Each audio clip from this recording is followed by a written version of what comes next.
البدع والأهواء، أهل البدع العقائدية وأهل البدع السياسية. نقول بيننا وبينكم السلف، بيننا وبينكم الكتب، كان فيقول البدع بيننا وبينكم.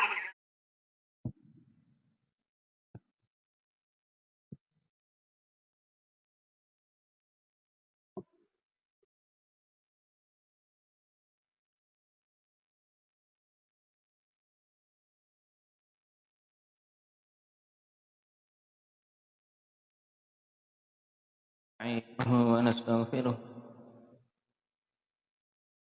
ونعوذ بالله من شرور أنفسنا وسيئات أعمالنا. من يهده الله فلا مضل له ومن يضلل فلا هادي له. أشهد أن لا إله إلا الله وحده لا شريك له وأشهد أن محمدا عبده ورسوله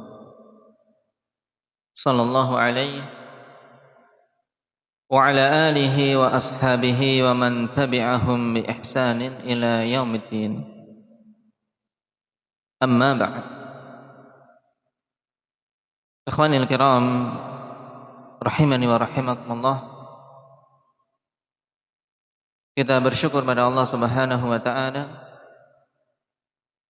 yang telah memudahkan bagi kita semua untuk bisa berkumpul kembali, bermajelis kembali dalam salah satu rumah di antara rumah-rumah Allah Subhanahu wa taala ini, yang semoga sebagaimana Allah Subhanahu wa taala kumpulkan kita di tempat yang suci ini, kita pun berharap semoga Allah Subhanahu wa taala kumpulkan kembali kelak di dari karomatih, di negeri yang penuh dengan kenikmatan yaitu surganya.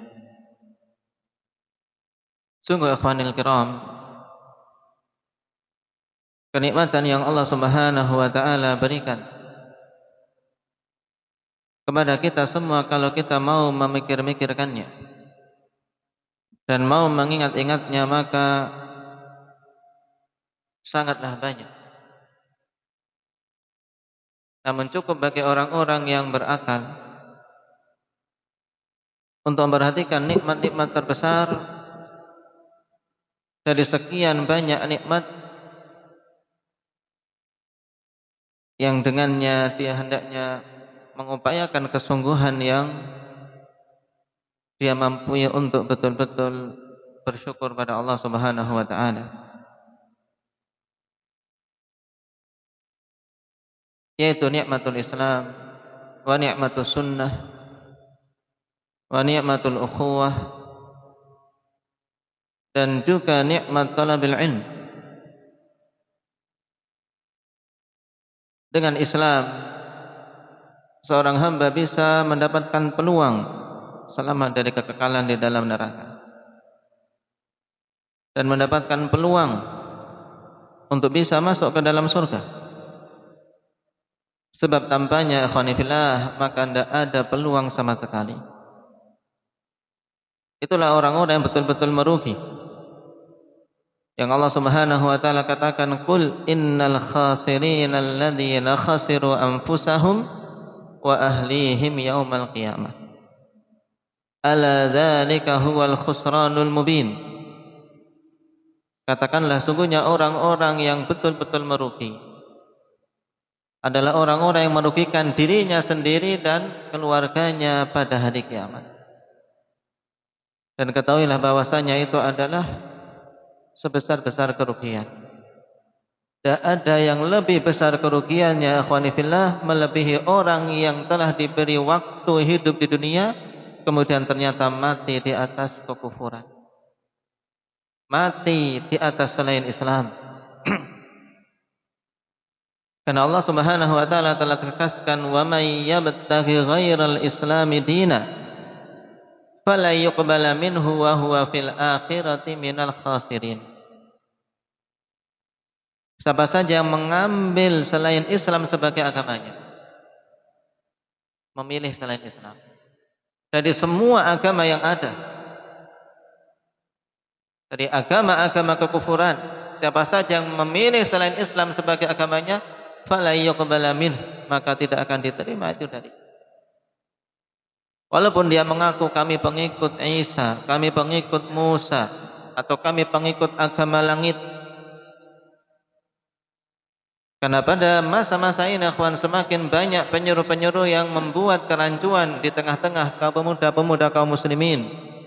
Bahkan sudah memasuki negeri-negeri Arab untuk memasukkan pemahaman persatuan tiga agama dengan istilah pengakuan persatuan agama-agama samawi,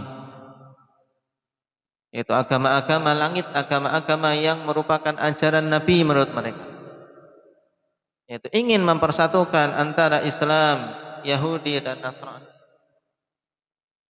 sehingga akidah kaum muslimin rusak. Makanya tidak boleh seorang muslim ada keraguan sedikit pun dalam dirinya tentang kekufuran orang-orang yang memeluk selain Islam sebagai agama. Siapapun itu yang mengambil selain Islam sebagai agamanya, fala yuqbala min, maka tidak akan diterima. Wa huwa fil akhirati minal khasirin, dan dia di akhirat termasuk orang-orang yang merugi. Dan engkau ya Abdullah, Allah Subhanahu wa taala telah berikan hidayah untuk berislam. Maka peluang untuk lepas dari kerugian tersebut telah engkau dapat. Tinggal menjaganya sampai akhir hayat. Dan itulah yang diwasiatkan oleh para anbiya war rasul kepada anak keturunannya. Karena tidak ada faedahnya akhwan, seorang hidup dari awal kehidupan terus di atas keislaman, tapi kemudian setelah datang kematian dia murtad, wal'iyadzubillah. Dan inilah yang sangat dikhawatirkan oleh orang-orang beriman, yaitu su'ul khatimah.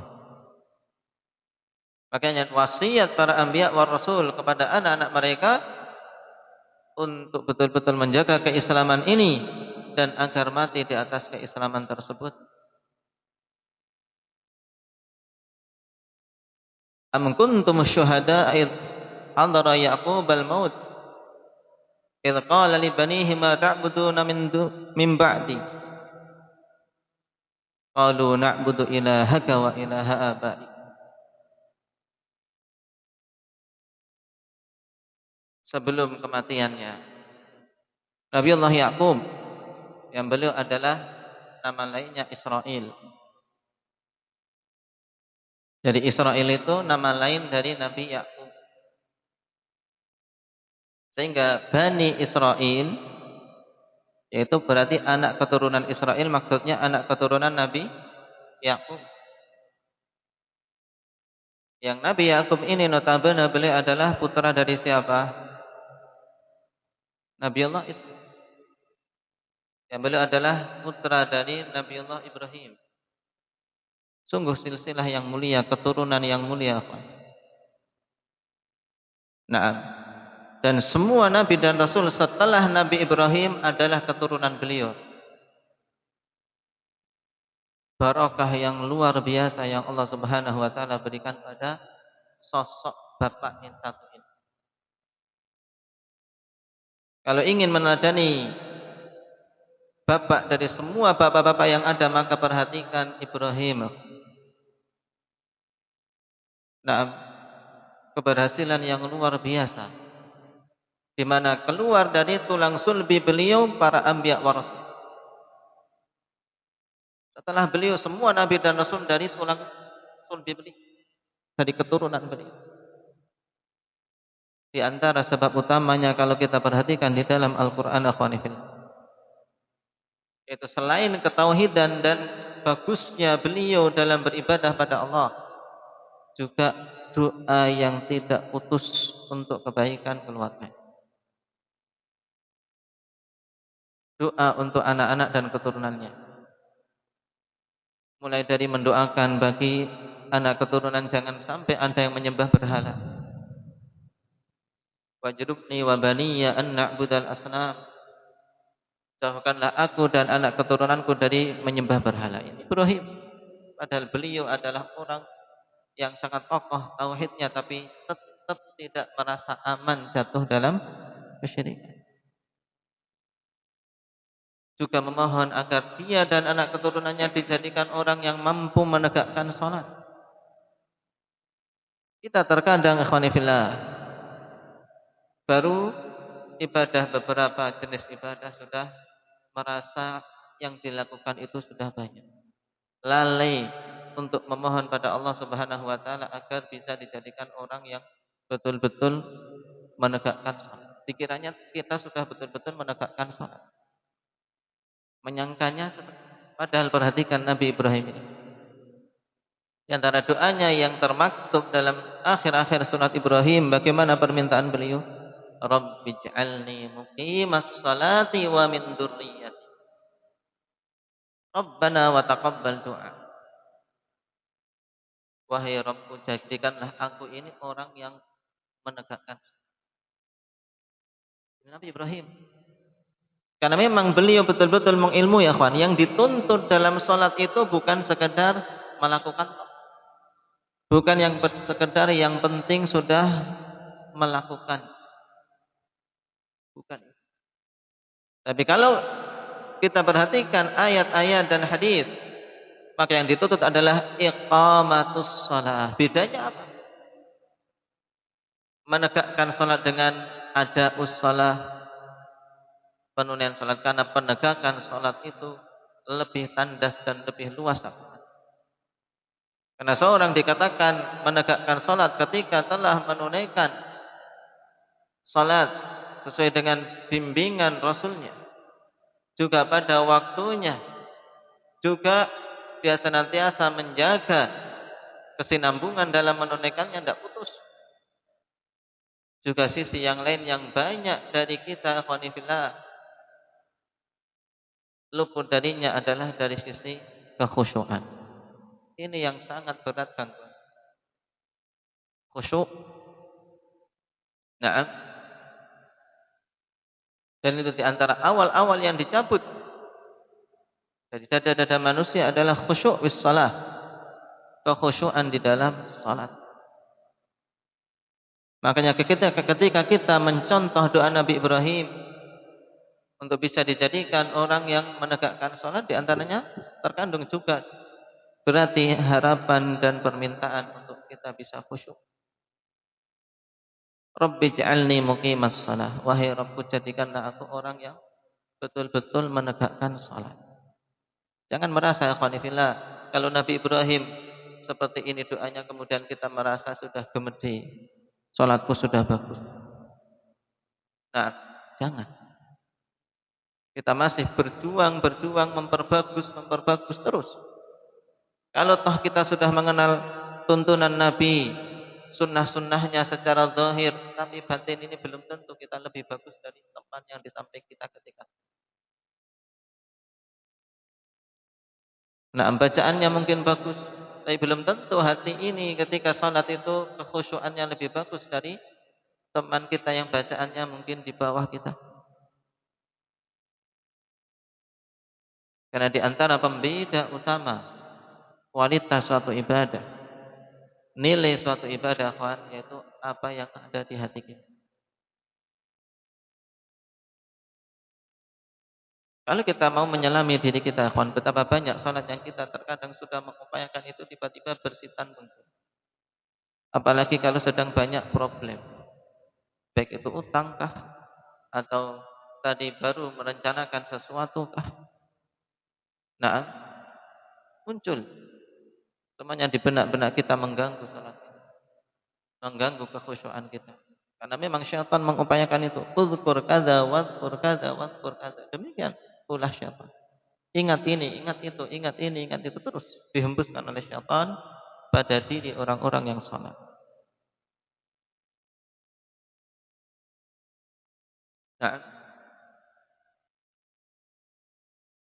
Nah, perhatian para anbiya wa rasul terhadap keturunan sangat besar, Pak. Di antaranya masalah salat, apalagi masalah tauhid.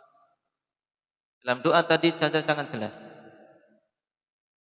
Rabbi ij'alni muqimas shalah wa min dzurriyyati. Tidak lalai setiap kita berdoa juga ikutkan anak keturunan kita. Jadikanlah aku dan anak keturunanku orang-orang yang menegakkan. Dan ini betul-betul dicontoh oleh putra beliau Ismail. Ismail, di antara pujian Allah Subhanahu wa taala kepada beliau di dalam Al-Qur'an di surat Maryam, yaitu dikarenakan beliau senantiasa menyuruh anak dan keluarganya untuk menegakkan salat.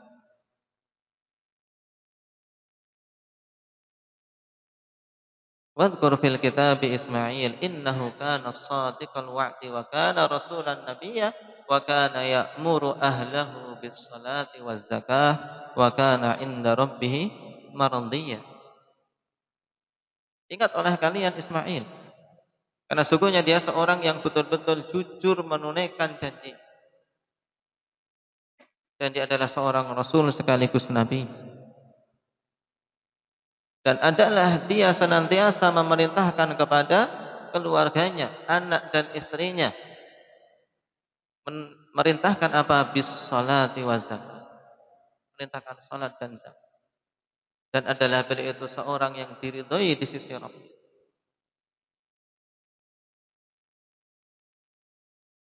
Makanya siapapun yang mengeluhkan tentang kesulitan dan kenakalan anak-anaknya, mulailah dari salat. Mulailah dari perkara yang terpenting ini. Karena sesungguhnya seorang kalau salatnya benar setelah ketauhidan, Bismillah akan membantu dia untuk perkara-perkara yang lain. Mungkin seorang ayah atau seorang ibu mendapati anaknya futur dalam belajar. Karena memang tidak semua orang diberi semangat untuk duduk belajar, menghafal, tidak semua bisa. Tapi jangan sampai luput dari satu perkara ini, yaitu terus-menerus untuk diperbagus salatnya. Jaga salat. Karena dengan bagusnya salat biidznillah akan membawa dia pada kebaikan. Mungkin ada saat untuk dia bisa kembali belajar. Tapi kalau salatnya juga ikut rusak, akhwanifillah, maka ini yang harus kita betul-betul prihatin dan bersedih. Kata Allah Subhanahu wa taala telah menegaskan innas salata tanha 'anil fahsya'i. Sesungguhnya salat itu akan mencegah pelakunya dari perbuatan keji, dan selama masih salat, menunaikan salat biidznillah akan tercegah dari keburukan-keburukan. Makanya salat kita kalau belum mencegah kita dari kemaksiatan dan kekejian, ada yang salah pada kita. Ada yang salah, harus diperbaiki. Nah, kita kembali kepada wasiat para anbiya wa rasul tadi, mereka senantiasa mewasiatkan kepada anak-anaknya tauhid, juga mengupayakan kebaikan bagi anak.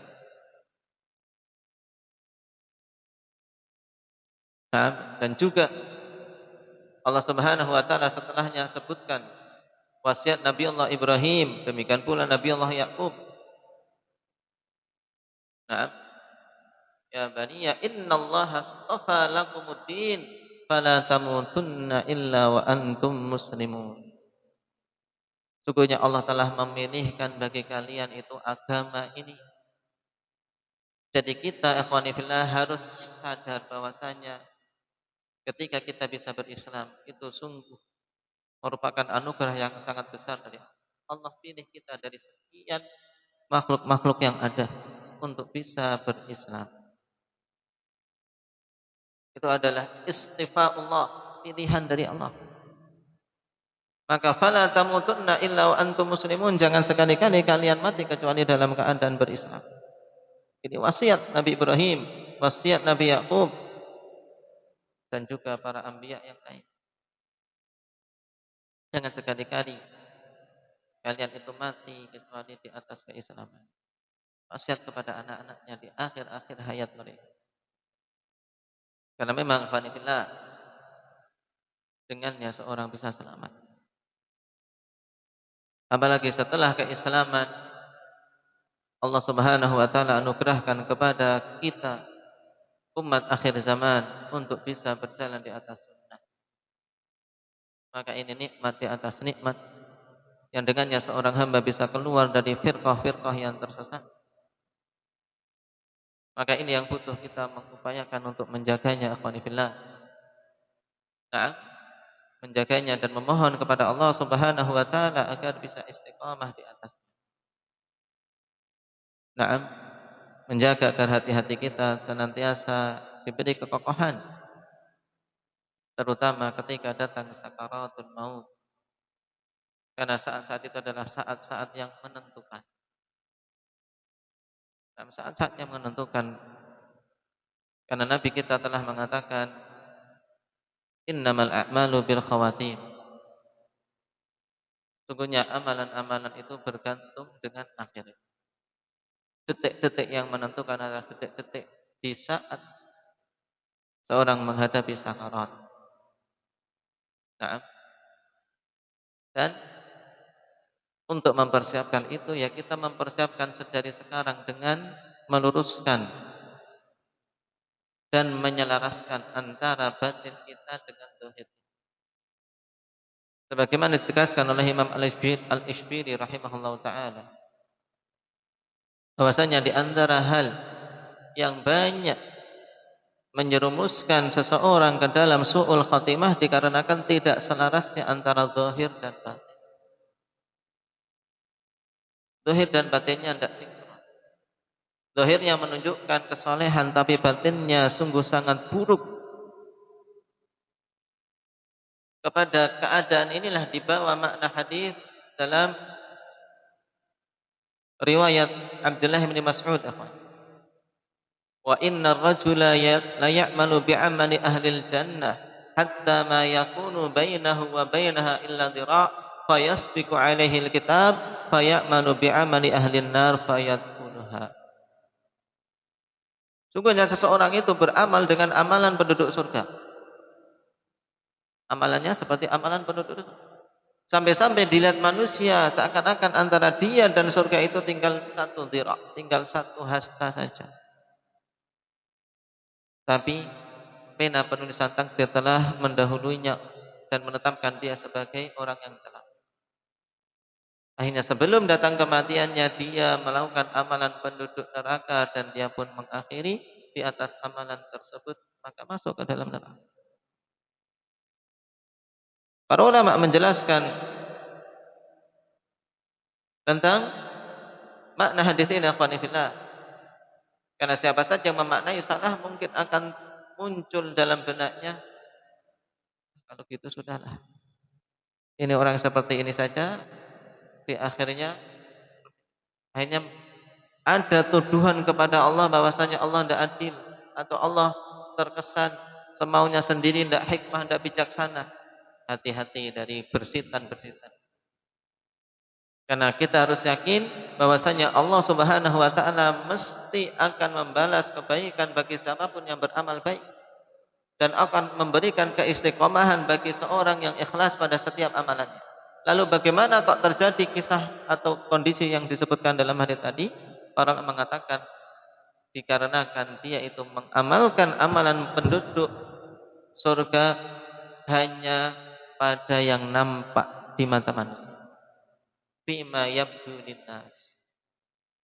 Pada hal-hal yang nampak pada manusia memang si fulan, masya Allah, amalannya amalan penduduk surga. Tapi ternyata batinnya tidak sinkron antara zahir dan batin. Batinnya dipenuhi dengan riya, batinnya dipenuhi dengan niatan-niatan bukan karena Allah, hanya ingin mendapatkan pujian atau dunia belaka. Hati-hati dengan seperti ini. Ini sebab keterpurukan seorang hamba di akhir hayatnya.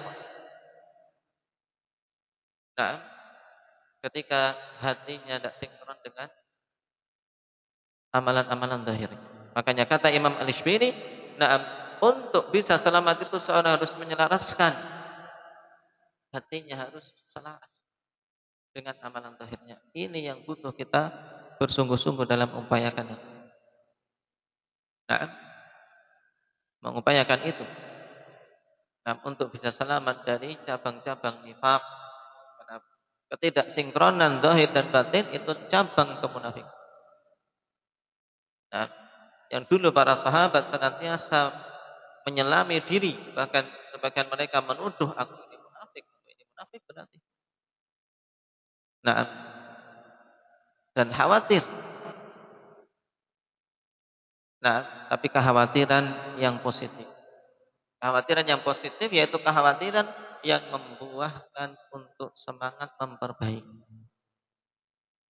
Adapun kekhawatiran yang sifatnya negatif dan merusak adalah kekhawatiran yang menjerumuskan seorang hamba dalam keputusasaan. Ini juga talbis dari iblis. Makanya sungguh nikmat yang Allah Subhanahu wa taala anugerahkan pada kita, akhwani fillah. Kalau kita mengingat dua nikmat ini saja, Islam dan sunnah, itu sungguh sangat agung. Nah, maka banyak-banyak bersyukur kepada Allah. Nah, dalam kondisi apapun, baik kita dilapangkan rezeki duniawinya atau Allah Subhanahu wa taala sempitkan rezeki duniawinya. Nah, dalam kondisi apapun dia tetap berada di atas nikmat yang tiada tara. Demikian pula nikmatul ukhuwah, memiliki saudara di atas agama Allah Subhanahu wa taala dan jalan yang lurus. Ini betul-betul nikmat. Nah, untuk dijaga. Nah, karena seorang tidak akan bisa hidup sendiri tanpa saudara. Nah, butuh saling mengokohkan. Makanya telah dulu sebagian salaf mengatakan istaghfiru minal ikhwan, perbanyak saudara. Nah, kenapa? Karena mungkin ketika saat ini engkau tidak membutuhkan mereka, minimal di antara hal yang diharapkan dari mereka ketika engkau mati, mereka bisa mendoakanmu, bisa menyolatimu. Nah, barakallahu fiikum. Dan alhamdulillah pada pembahasan yang lalu kita telah selesai dari pembahasan seputar Al-Quran dan juga tanbih yang sangat bagus dari Imam Al-Barbahari rahimahullahu ta'ala tentang perkara yang penting berkaitan dengan Al-Quran, yaitu untuk kita tidak jidal, tidak berdebat dengan perdebatan yang buruk berkaitan dengan Al-Quran, karena akan mengakibatkan seorang terjerumus dalam kekufuran ketika dia menolak suatu ayat misalnya yang dia tidak ilmui, atau menolak suatu qiraah yang sebenarnya itu sabit, namun dia menolaknya, maka terjatuh dalam kekufuran. Atau dia memalingkan dari makna yang hak menuju makna yang lain yang tidak Allah inginkan, dan seterusnya sebagaimana yang telah kita sampaikan pada pertemuan yang lalu. Kita masuk pada poin berikutnya. Qala al-Imam al-Barbahari rahimahullahu taala wal imanu birru'yati yaumal qiyamah. Yarawna Allah azza wa jalla bi absari ru'usihim wa huwa yuhasibuhum bila hijabin wala turjuman. Perkara berikutnya yang merupakan prinsip dari akidah Ahlussunnah wal Jamaah qanifila, yaitu beriman bahwasanya kelak para hamba akan melihat Allah Subhanahu wa taala di hari kiamat. Mereka akan melihat Allah Subhanahu wa taala dengan mata-mata kepala mereka. Betul-betul melihat dengan mata kepala, bukan sekedar mata hati. Tapi betul-betul bi absari ru'usihim, dengan mata kepala. Dan Allah Subhanahu wa taala akan menghisab mereka, akan menghitung-hitung amalan mereka bila hijab, tanpa hijab, tanpa ada pembatas antara dia dengan Allah Subhanahu wa taala. Wala turjuman, tidak pula membutuhkan penerjemah antara dia dan Allah Subhanahu wa taala. Pada poin ini akhwani fillah terkandung beberapa hal berkaitan dengan akidah Ahlussunnati wal Jamaah. Yang pertama berkaitan dengan ru'yatullah yaumal qiyamah, yaitu keyakinan bahwasanya para hamba akan melihat Allah Subhanahu wa taala di hari kiamat kelak. Dan perkara ini akhwani fillah, perkara yang telah tetap dalilnya dalam Al-Qur'an maupun As-Sunnah dan ijma' para salaf. Walaupun terjadi pada beberapa poin pembahasan ada khilaf. Tapi secara umum penetapan ru'yatullah yaumal qiyamah terjadi ijma'. Dan Allah Subhanahu wa taala akan dilihat oleh hamba-hamba di hari kiamat akhwani fillah di dua kondisi. Kondisi yang pertama ketika manusia berada di arasatil qiyamah. Setelah manusia dibangkitkan dari kuburnya dengan tiupan yang kedua dari malaikat Israfil. Inilah yang disebut dengan yaumul ba'ts, hari kebangkitan. Semuanya akan dibangkitkan dalam keadaan hufatan uratan ghullah. Kama bada'na awwala khalqin nu'iduh, kata Allah Subhanahu wa taala. Dibangkitkan dalam keadaan hufah, telanjang kaki, tidak pakai alas kaki. Uratan dalam keadaan telanjang badan, tidak pakai pakaian. Ghurla dalam keadaan belum berkhitan. Makanya Nabi SAW ketika mengkhabarkan hal ini beliau membacakan ayat kama bada'na awwala khalqin nu'iduh, sebagaimana kami awali penciptaannya, demikian pula kami kembalikan seperti itu. Itu sebagaimana Allah ciptakan kita di awal keluar di dunia ini tanpa membawa apa-apa. Dari perut ibu kita dalam keadaan tidak membawa apa-apa. Tidak pakai alas kaki, tidak pakai pakaian, belum juga berkhitan. Demikian pula ketika kita kelak dibangkitkan. Semuanya dalam keadaan demikian, tapi tidak ada satupun yang menoleh kepada kiri dan kanannya, karena masing-masing memiliki perkara yang besar yang sangat dikhawatirkan. Sebagaimana Ummul Mukminin Aisyah radhiyallahu anha menanyakan yang demikian kepada sang suami tercinta. Ar-rajulu wal mar'ah yanzuru ba'duhum ila ba'din, ar-rijalu wan nisa yanzuru ba'duhum ila ba'din. Apakah terus kemudian laki-laki dan perempuan sebagian yang melihat kepada sebagian yang lain? Al-amru asyaddu min dalik, kata Nabi sallallahu alaihi wasallam. Perkaranya lebih dahsyat daripada memikirkan yang itu. Nah, perkaranya akhwani fillah, perkara yang berat, perkara yang menjadikan seorang anak lari dari orang tuanya, saudara lari dari saudaranya.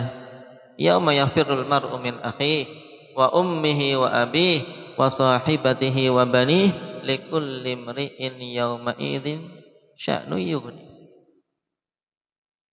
Pada hari seorang anak atau seorang hamba berlari meninggalkan saudaranya, sudah tidak ingat lagi saudara, dari ibu dan bapaknya, wa sahibatihi wa banihi, dari istri dan anak-anaknya. Masing-masing orang pada saat itu memiliki sya'nun yughni, yaitu urusan yang menyibukkan dia dari yang lainnya. Sudah masing-masing memikirkan kita masing-masing. Dan kondisi ini yang hendaknya senantiasa kita ingat akhwani fillah, bahwasanya kelak kita akan mempertanggungjawabkan urusan kita sendiri-sendiri. Maka persiapkanlah pada keputusan apapun, maka ini yang harus diperhatikan,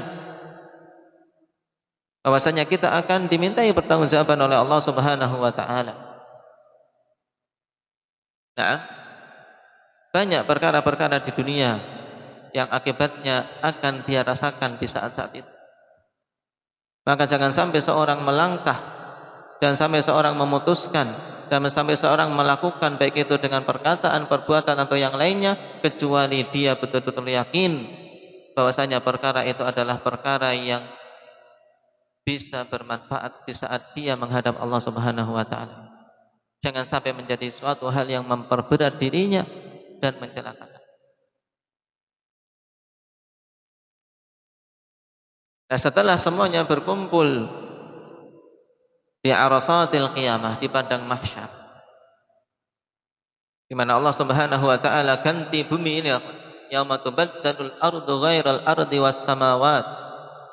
Setelah bumi hancur, langit hancur, Allah Subhanahu wa taala ciptakan bumi baru, bayda aqra, putih.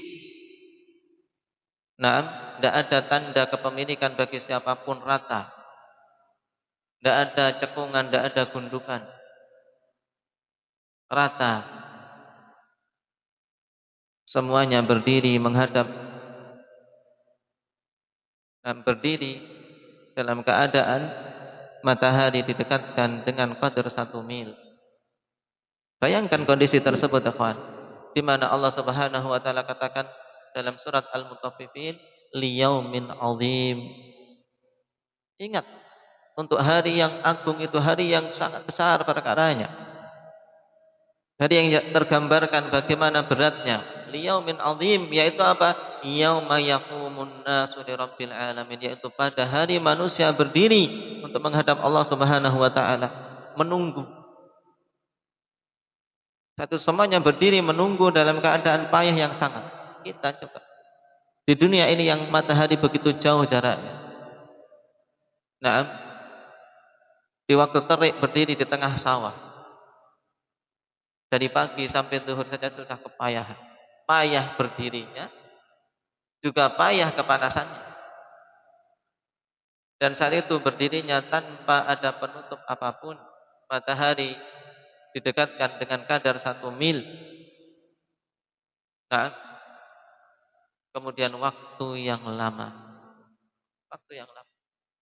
Sampai-sampai masing-masing manusia mengatakan kepada yang lain, mengusulkan untuk meminta syafaat kepada para anbiya, dimulai dari Adam, mendatangi Adam. Bertanya kepada Adam, meminta kepadanya, Adam, anta abul bashar, khalaqakallahu biyadi wa nafakha fiha min ruhik, ala tara ila ma balaghana, ala tara ila ma nahnu fihi. Karena saking beratnya menunggu lama, kemudian akhirnya ada ide dari sebagainya untuk meminta kepada para anbiya wa rasul agar meminta syafaat pada Allah untuk disegerakan hisab. Ini baru waktu menunggunya sudah begitu berat. Tapi para anbiya saat itu,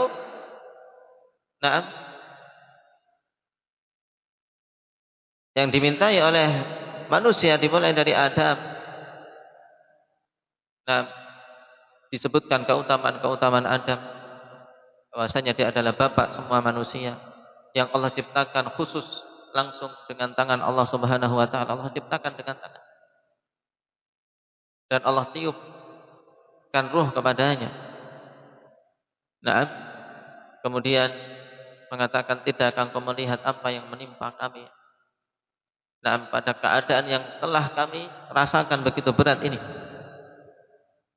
Kemudian minta untuk memberikan syafaat, meminta syafaat pada Allah agar disegerakan hisab. Tapi Adam minta, ingat dengan kesalahannya, padahal Allah telah memberikan pengampunan. Nafsi, nafsi, kata Adam. Nafsi, nafsi. Ini para nabi, ikhwan, keadaannya seperti ini. Karena mereka betul-betul paham, memiliki rasa malu yang luar biasa kepada Allah Subhanahu wa taala atas suatu kesalahan yang telah dilakukan, padahal telah tegas dalil Allah mengampuni bapak kita Adam dan ibunda kita Hawa. Telah diampuni.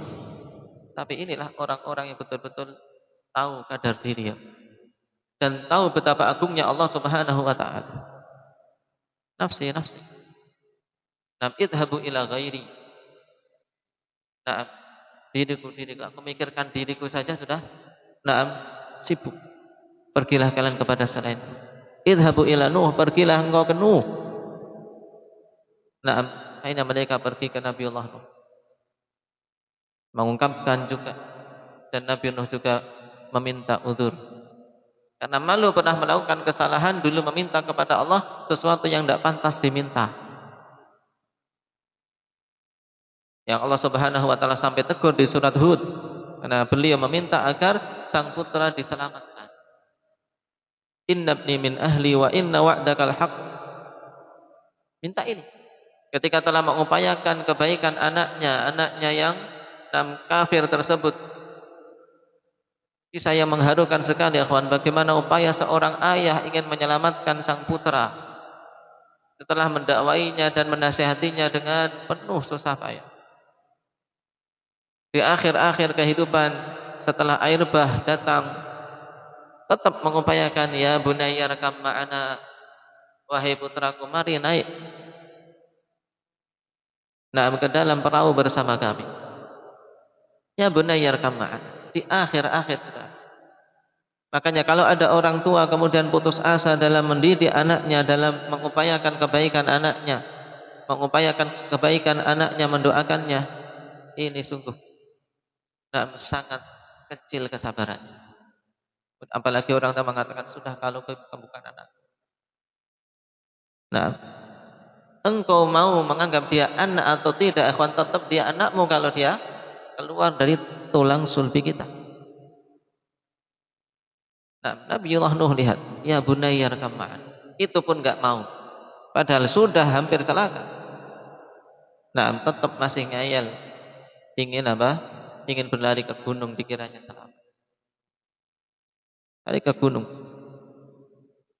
Tapi ketika Allah telah menetapkan, tidak akan ada yang bisa selamat. Akhirnya dia tenggelam. Setelah tenggelam pun bersama orang-orang kafir, tetap tidak putus asa. Mungkin ada kesempatan untuk Allah bisa mengampuni. Masih berdoa pada Allah. Inna ibni min ahli. Sungguhnya anakku itu dari keluarga.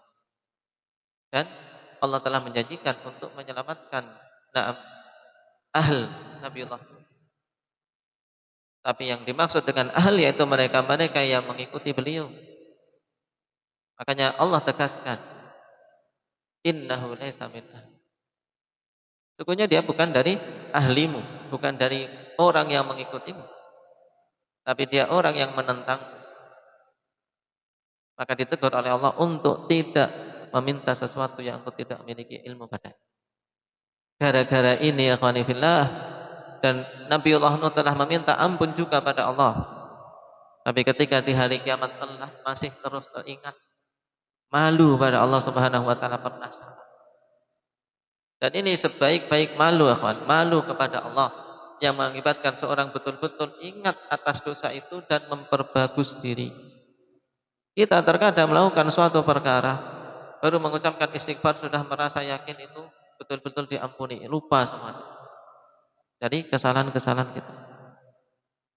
Nah, itu para anbiya sampai hari kiamat mereka mengingat kesalahan itu, kekeliruan, padahal Allah secara tegas telah mengampuni mereka. Nah, akhirnya minta uzur dengan itu, nafsi idhabu ila ghairi. Diriku. Masing-masing memikirkan ini. Pergi kepada selain itu. Ditunjukkan untuk mendatangi Nabiullah Ibrahim. Dan seterusnya dari kisah yang sangat mengharukan dan yang padanya ibrah sangat banyak tentang betapa beratnya hari di saat kita berdiri tersebut. Di saat semua manusia berdiri, yauma yaqumun nas li rabbil alamin. Setelah begitu lama menunggu, baru terakhir mereka mendatangi Nabi kita Muhammad sallallahu alaihi wasallam, dan beliaulah yang memang diberi hak untuk syafaat. Maka beliau pun beranjak untuk pergi ke bawah arsy. Fa akharru sajidan wa yulhimuni minal mahamid ma yuftahu li ahadin. Aku pun beranjak untuk pergi ke bawah arsy kemudian sujud. Dan Allah berikan ilham kepadaku cara-cara memuji Allah dengan pujian-pujian yang belum pernah diajarkan kepada seorang pun sebelumnya. Inilah yang dinamakan dengan syafa'atul uzma. Syafa'ah yang teragung di mana dirasakan oleh semua yang ada di padang mahsyar, menunjukkan keutamaan yang sangat besar untuk Nabi kita Muhammad sallallahu alaihi wasallam. Maka Allah Subhanahu wa taala katakan, ya Muhammad irfa ra'sak wa qul yusma wasal washfa tushaffa. Wahai Muhammad, angkat kepalamu, mintalah engkau akan diberi. Berilah syafaat maka akan dikabulkan. Maka itu syafaat yang pertama, yaitu syafaatul utsma, dan yang paling agung di mana dirasakan oleh semua hamba. Bahkan yang kafirnya pun ikut merasakan dampak. Karena dengan itu segera dihisab. Walaupun setelah itu mereka akan menjalani yang lebih berat karena akan masuk ke dalam neraka.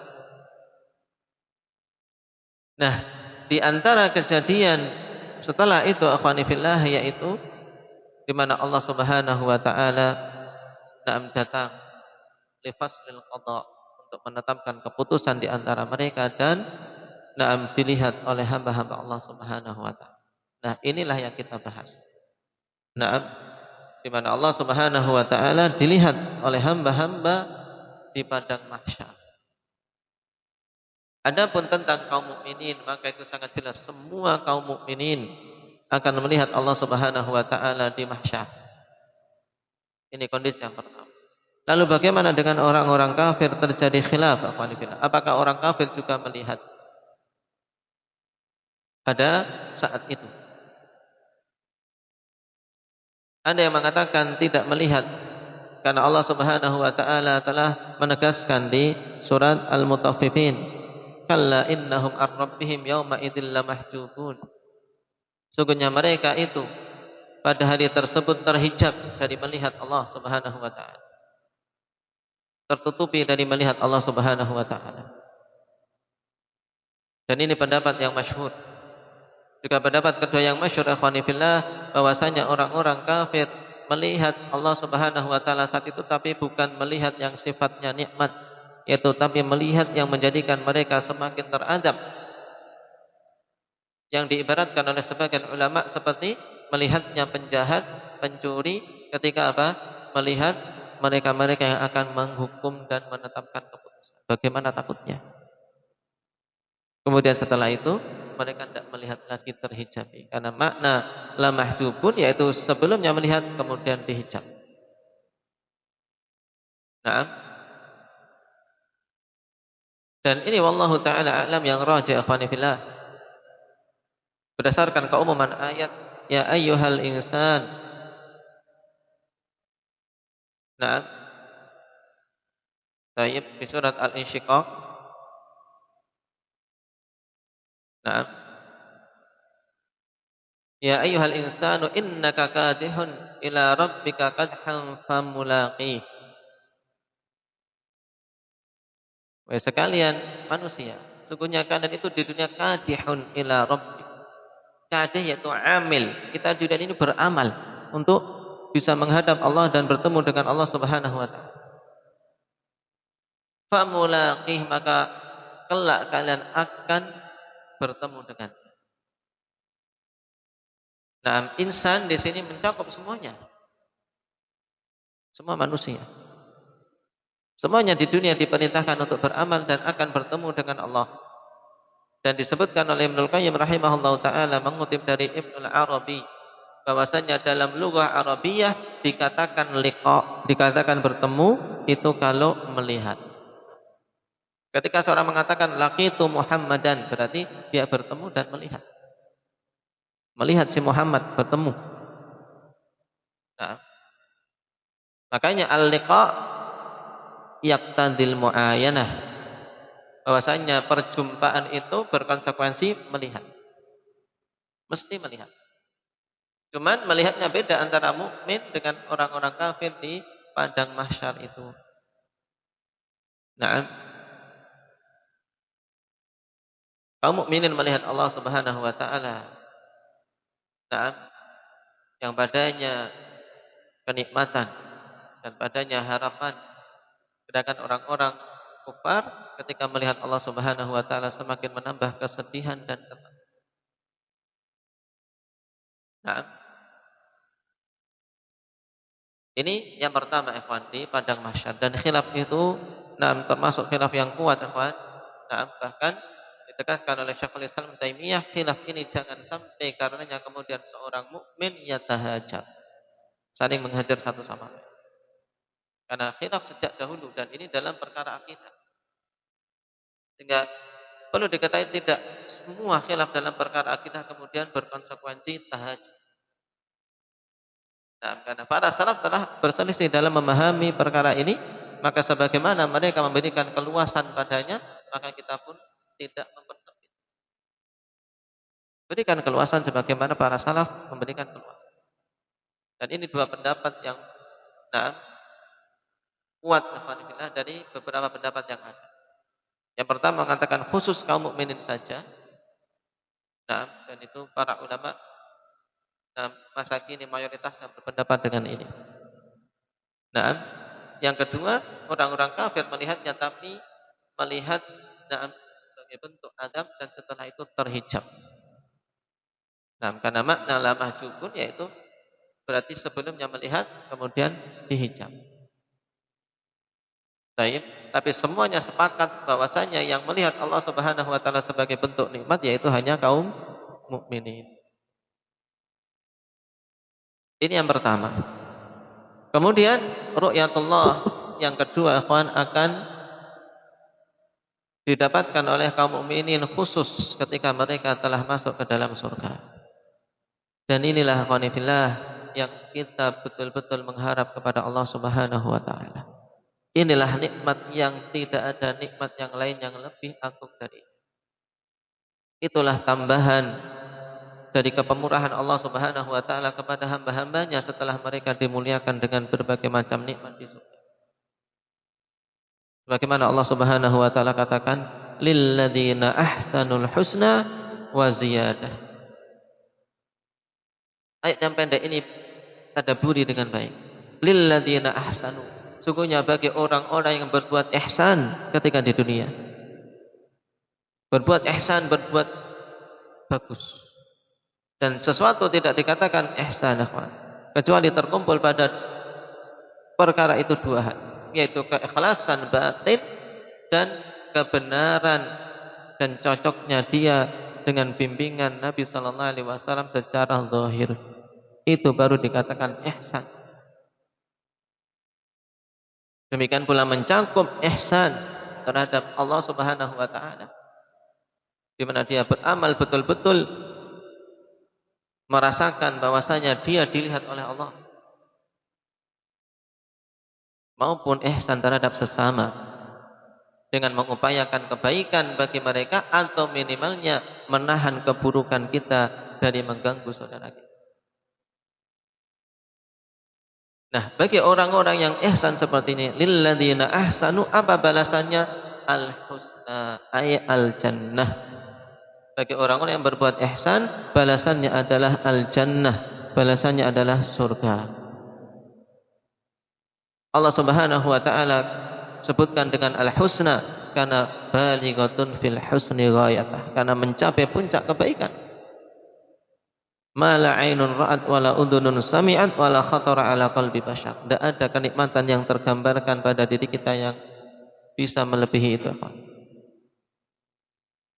Apalagi melihat, apalagi mendengar. Bahkan terbersit saja kita tidak mampu membayangkan betapa nikmatnya surga itu.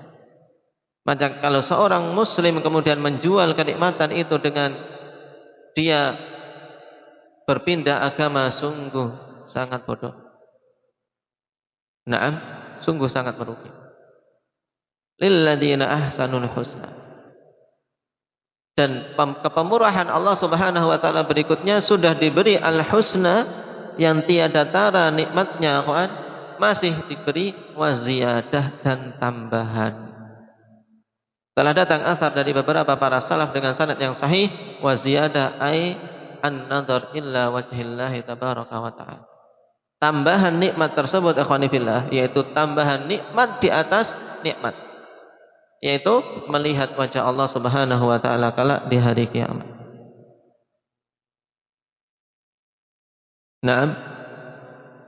Dan inilah kenikmatan yang menjadikan para penduduk surga ikhwani fillah terlupa nikmat-nikmat yang lain karena saking mencapai puncak nikmat.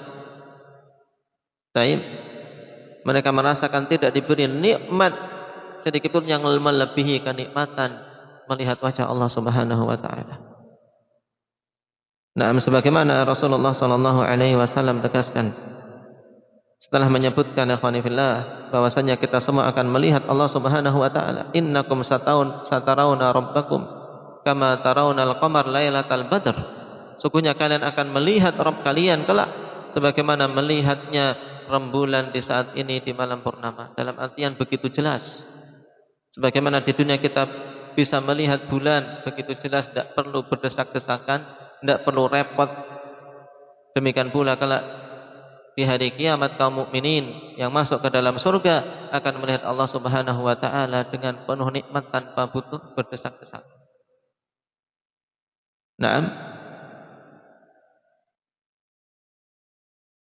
Yang Rasulullah sallallahu alaihi wasallam telah tegaskan bahwasanya itulah kenikmatan teragung yang dirasakan oleh penduduk surga, yang beliau pun senantiasa memohon kepada Allah Subhanahu wa taala akan diberi rizki, diberi rizki untuk bisa melihat Allah Subhanahu wa taala sebagaimana dalam hadis yang dikeluarkan oleh Imam Ahmad dari Ammar bin Yasir. Di antara doa beliau, Allahumma inni as'aluka ladzatan nadhari ila wajhik. Ya Allah, sungguhnya aku memohon kepada Allah, sungguhnya aku memohon kepadamu ya Allah, kelezatan untuk melihat wajahmu, kenikmatan melihat wajah Allah Subhanahu wa taala. Ini Nabi kita Muhammad sallallahu alaihi wasallam memohon, karena memang ikhwani fillah, sebagaimana dalam hadis Suhaib yang dikeluarkan oleh Imam Muslim, ketika penduduk surga telah masuk ke dalam surga dan penduduk neraka telah masuk ke dalam neraka, masing-masing mendapatkan balasannya. Allah Subhanahu wa taala katakan kepada penduduk surga, turiduna syai'an azidu. Ini betapa pemurahnya Allah. Kita di dunia diberi rezeki, diberi semua hal-hal yang mendukung untuk kita beribadah, dijaga. Ketika beribadah setelah itu di akhirat dimuliakan dan dibalas. Padahal di dunia pun kita sudah merasakan begitu banyak nikmat-nikmat dari Allah. Bagaimana kemudian seorang mukmin afanifillah tidak malu kok di dunia kemudian dia bermaksiat dan membangkang, kemudian bermalas-malasan dalam beribadah. Allah Subhanahu wa taala katakan turiduna syai'an azidukum. Kalian menginginkan sesuatu untuk aku tambahkan bagi kalian. Fayaqulun, maka penduduk surga mengatakan, alam tubayyid wujuhana, alam tudkhilnal jannah wa tunajjina minan nar. Sudah apalagi yang bisa melebihi ini? Tidak tergambarkan pada diri mereka. Bukankah engkau telah menjadikan wajah-wajah kami ini putih? Bukankah engkau ya Allah telah memasukkan kami dalam surga yang penuh dengan kenikmatan dan menyelamatkan kami dari neraka? Ini yang kita minta di dunia. Dan sudah diberi penduduk surga itu hal itu. Diberikan oleh Allah, sudah masuk ke dalam surga. Masih Allah tawari, turiduna syai'an azidukum. Mau kalian sesuatu aku tambah. Fayakshiful hijab, maka Allah Subhanahu wa taala pun menyingkap hijabnya. Fama utu syai'an ahabba ilaihim minan nadhari ila rabbihim. Maka tidaklah diberikan kepada mereka sesuatu pun yang lebih mereka cintai daripada an-nadhar ila rabbihim, daripada melihat kepada Rabb. Inilah az-ziyadah yang dimaksudkan dalam ayat di surat Yunus tadi, lil ladzina ahsanul husna wa ziyadah. Dan itu wajib kita imani. Nah, dan juga senantiasa kita mohon pada Allah Subhanahu wa taala untuk bisa mendapatkannya. Sebagaimana Nabi memohon, Allahumma inni as'aluka ladzatan nadhari ila wajhik. Ya Allah, aku memohon kepadamu kelezatan melihat wajahmu yang mulia. Naam. Dan dalam hal ini, di antara hal yang penting untuk ditanbih, sebagaimana para ulama memberikan tanbih, pada setiap pembahasan asma wa sifat tidak boleh kita kemudian bertanya-tanya bagaimana, kemudian membiarkan benak kita menggambarkan, dan tanpa dibatasi dengan keimanan. Artian bertanya-tanya bagaimana menggambarkan wajah, bagaimana, intahi, harus berhenti dari perkara ini. Karena syaitan juga punya taktik untuk menjerumuskan manusia dalam penyimpangan dari sisi ini. Hanya dimunculkan padanya penggambaran-penggambaran tentang kaifiyah wajah, bagaimana wajah Allah. Berarti tidak boleh.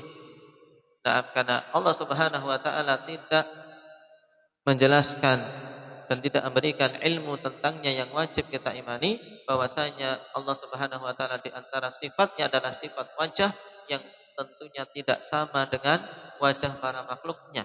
Harus kita yakini. Nah, yang wajib kita yakini adalah bahwasanya kaum mukminin yang masuk ke dalam surga akan melihat wajah Allah, dan itu nikmat yang paling cukup sampai di sini. Dan kita mengharap untuk mendapatkannya. Adapun bertanya-tanya bagaimananya, tidak boleh. Kemudian apalagi menggambarkannya atau menyamakannya dengan makhluk, maka tidak boleh. Karena semua itu adalah apa? Adalah talbis dari iblis, tipuan dari iblis yang akan menyeret seseorang ke dalam. Nah, barakallahu fikum. Mungkin itu dulu berkaitan dengan sifat ru'yatullah tabaraka wa ta'ala. Nah, kita memohon pada Allah Subhanahu wa taala agar diberikan kepada kita anugerah yang agung tersebut untuk bisa merasakan nikmatnya melihat wajah Allah Subhanahu wa taala kelak di surganya. Subhanakallahumma bihamdik asyhadu an la ilaha illa anta astaghfiruka wa atubu ilaik.